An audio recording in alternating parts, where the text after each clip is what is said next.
말씀 선포 시간입니다. 오늘 환경주일 설교의 설교 제목은 당신은 창조 세계의 정직이입니다. 설교 본문은 세 개인데 창세기 1장 1절, 로마서 1장 20절, 마태복음 7장 13절에서 14절입니다. 다같이 합독하시겠습니다. 태초에 하나님이 천지를 창조하시니라. 로마서 1장 20절입니다. 창세로부터 그의 보이지 아니하는 것들 곧 그의 영원하신 능력과 신성이 그가 만드신 만물에 분명히 보여 알려졌나니 그러므로 그들이 핑계하지 못할지니라. 마태복음 7장 13절에서 14절 말씀입니다. 좁은 문으로 들어가라. 멸망으로 인도하는 문은 크고 그 길이 넓어 그리로 들어가는 자가 많고 생명으로 인도하는 문은 좁고 길이 협착하여 찾는 자가 적음이라. 다같이 기도하시겠습니다. 거룩하시고 자비로우신 사랑의 아버지 하나님, 오늘 환경 선교주일에 부족한 중에 하나님의 말씀을 붙들고 당신은 창조세계의 정직이라는 제목으로 말씀을 선포하게 하시니 감사합니다. 우리 모두가 오늘의 설교를 듣고 깨달음으로 하나님이 창조하신 피조물들을 더욱 사랑하며 환경을 보호하고 보존하며 아름답고 건강한 자연을 지켜나갈 수 있도록 도와주시기를 간절히 간구하며 예수 그리스도의 이름으로 기도드립니다. 아멘. 할렐루야. 아멘. 오늘 예배를 시작하면서 원래 첫 번째 종소리는 진실하라는 하늘의 소리였고요. 두 번째 소리는 겸손하라는 땅의 소리였고, 세 번째 종소리는 사랑하라는 생명의 소리였습니다. 오늘은 성령 강림 후 제3주이자 환경 선교주일입니다. 지난 6월 5일이 환경의 날이었습니다. 이 환경의 날은 1972년 6월 5일 스웨덴의 스톡홀름에서 유엔 인간 환경회의가 열리면서 제정되었습니다. 오직 하나뿐인 지구라는 슬로건 아래 세계 113개의 나라와 세계의 국제기구 257개의 민간단체가 참여하여 유엔 인간 환경선언을 채택한 것을 기념하여 6월 5일을 세계 환경의 날로 지정하였고, 우리나라는 1996년 6월 5일을 법정기념일인 환경의 날로 지정하였습니다. 한국교회에서도 환경주일이 1984년 6월 첫째 주일에 몇몇 교회가 지켜오다가 1992년부터는 한국기독교교회 협의회 생명윤리위원회와 회원교단이 기독교 환경운동연대와 공동으로 환경선교주일로 지켜오게 되었고, 대한기독교감리회는 6월 둘째 주일을 환경선교주일로 지키고 있습니다. 대한기독교감리회의 교리와 장경 211번 제11조 교인의 의무 제9항에는 교인은 환경을 사랑하고 보존하는 일에 솔선수범한다라고 정하고 있으므로 모든 감리교인들은 특별히 환경을 사랑하고 보존하는 일에 앞장서야 하겠습니다. 우리 토남감리교회도 환경선교주의를 지키기 위하여 대한기독교감리회 선교국에서 제공하는 환경주일 예배 자료집을 가지고 이번 주일 예배 시간에 회개기도 시간에는 피조물에 대한 폭력을 회개하는 기도문으로 다같이 기도했고, 공동기도 시간에는 환경주간 공동기도문의 순서에 따라서 합심하여 공동기도를 했으며, 회중 대표 기도 시간에는 다같이 창조질서 보존과 사명을 위한 기도문으로 기도하였습니다. 설교 시간에도 대한기독교감리회 선교국 사회농어촌 환경부에서 제공한 양재성 목사님의 설교문을 중심으로 설교를 할 것입니다. 우리의 신앙 고백도 자연신경으로 우리의 신앙을 고백할 것이고요. 토당교회 신앙선언은 감리의 환경수칙으로 우리가 선언할 것입니다. 이제 환경선교주일의 설교로 당신은 창조세계의 정직이라는 제목으로 말씀을 드리겠습니다. 오늘날 인류는 지구온난화와 환경 파괴의 재앙으로 심각한 위기를 맞고 있습니다. 우리 당대에 지구의 종말이 올 수 있다라는 과학자들의 경고가 이어지고 있고요. 유엔 환경계획은 생물의 대멸종도 이미 시작되었다고 발표하였습니다. 또한 자연환경 파괴로 2100년이 되면 생물의 80%가 멸종될 것으로 예상하고 있고요. 지구온난화로 극지방의 얼음들이 2040년이면 다 녹을 것으로 보이는데, 이로 인해 해수면의 상승, 저지대의 침수와 기후이변 등 다양한 환경 문제로 식량 생산량의 급격한 감소로 나타나서 수많은 사람들이 굶어 죽게도 된답니다. 게다가 코로나19와 같은 신종 바이러스의 출현과 미세먼지와 방사능 오염 등 우리의 일상의 삶을 위협하고 있으며, 각종 오염으로 지구 생명은 거대한 위기에 직면하고 있습니다. 그러므로 교회와 그리스도인들은 지구의 위기에 적극적으로 대처해야 하겠습니다. 최근 우리의 일상에 또 미세먼지가 위협을 주고 있습니다. 주로 봄의 황사와 함께 중국에서 날아오지만, 우리가 사용하고 있는 자동차와 또 난방, 그리고 화력발전소의 매연에서도 미세먼지와 초미세먼지가 엄청 발생합니다. 그러므로 교회와 그리스도인들은 이러한 미세먼지의 발생을 줄일 수 있는 길을 모색해야만 한다고 생각합니다. 기독교의 중심은 예수 그리스도입니다. 예수님의 가르치심과 삶과 죽으심 속에서 우리가 하나님의 섭리를 발견할 수 있습니다. 예수님은 하나님의 나라를 선포하시고 또한 하나님의 나라를 실현하시려고 자신의 생명까지도 바치셨습니다. 예수님이 생명을 살리시고 그리고 평화로운 세상을 만들어 가기 위해서 일하셨던 것처럼, 우리들도 생명을 살리고 평화롭게 살 수 있는 세상을 만들기에 헌신해야 하겠습니다. 이것이 바로 예수님이 꿈꾸셨던 하나님의 나라이고, 이것이 바로 교회의 존재 이유가 되어야 합니다. 감리교 창시자인 존 웨슬리 목사님도 하나님의 나라를 하나님의 뜻이 실현된 인류 사회로 보았습니다. 그러므로 우리 모든 교회와 특별히 감리교회는 이 일을 위해 부름을 받은 것입니다. 기독교 전통에는 구원신앙과 창조신앙이 있습니다. 구원신앙은 인간은 모두 다 죄인이고, 그 죄를 위해 하나님의 아들 예수께서 이 세상에 오시고 십자가에 죽으셨고, 또 누구든지 예수 그리스도를 믿으면 죄를 용서받고 구원받는다는 그러한 신앙입니다. 하나님의 사랑과 예수님의 사랑을 통해 기독교의 근본적 가치가 이타적 사랑임을 입증한 신앙입니다. 그러나 구원신앙은 생명을 파괴하고 평화를 깨트리는 세력과는 저항하게 합니다. 창조신앙이란 모든 만물을 하나님이 선하게 창조하셨고 창조 질서로 섭리하신다는 신앙입니다. 보잘것없다고 생각되는 그런 미물도 우리가 함부로 대하는 것은 그 생명체를 지으신 하나님을 함부로 대하는 것이기에 하나님에 대한 불경죄를 범하는 일입니다. 그러므로 우리는 우주와 자연과 만물을 사랑으로 대하며 살아야 하겠습니다. 창세기 1장 1절에는 태초에 하나님이 천지를 창조하시니라라고 말씀하고 있습니다. 이것은 처음에 하나님이 하늘과 땅을 창조하셨다고도 말할 수 있습니다. 하늘과 땅은 하나님이 창조하신 공간으로 온 생명들이 가족을 이루고 살게끔 만들어진 것입니다. 땅은 하나님이 모든 생물들에게 지어주신 집으로, 땅에는 사람들만 살지 않고 나무들과 날짐승, 들짐승, 곤충들 등 다양한 생물들이 살고 있습니다. 그러므로 하나뿐인 땅이자 지구는 하나님이 창조하시어 모든 생물들에게 들어가 살도록 주신 하나님의 집입니다.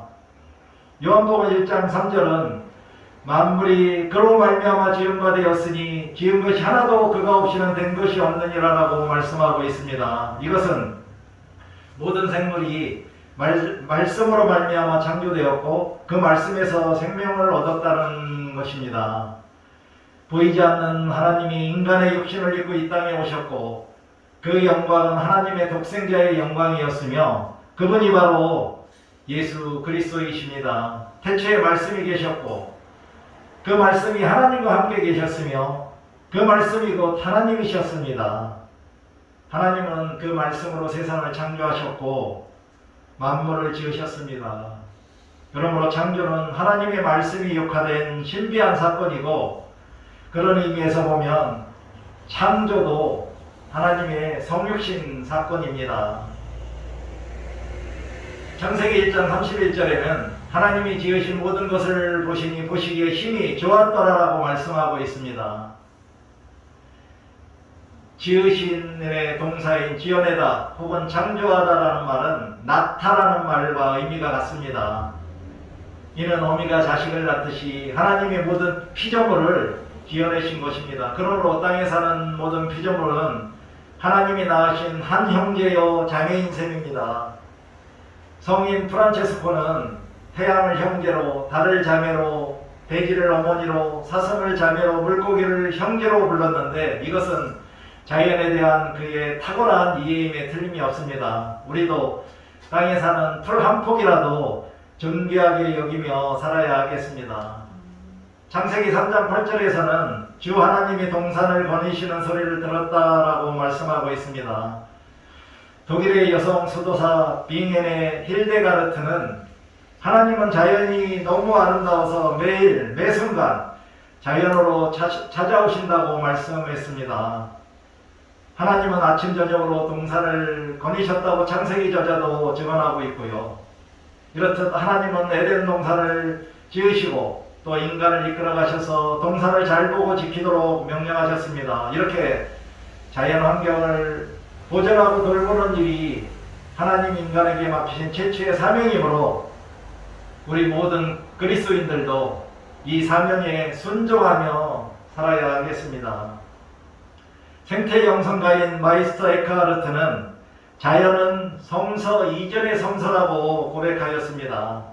우리는 성경과 자연으로부터 하나님에 대한 영감을 얻을 수 있습니다. 자연은 진리를 가르치는 친구로 인류에게 하나님의 진리를 가르쳐주고 자연의 모든 것은 우리의 신앙심을 돕습니다. 그러므로 우리 그리스도인들은 자연을 해치거나 함부로 대하지 말아야 하겠습니다.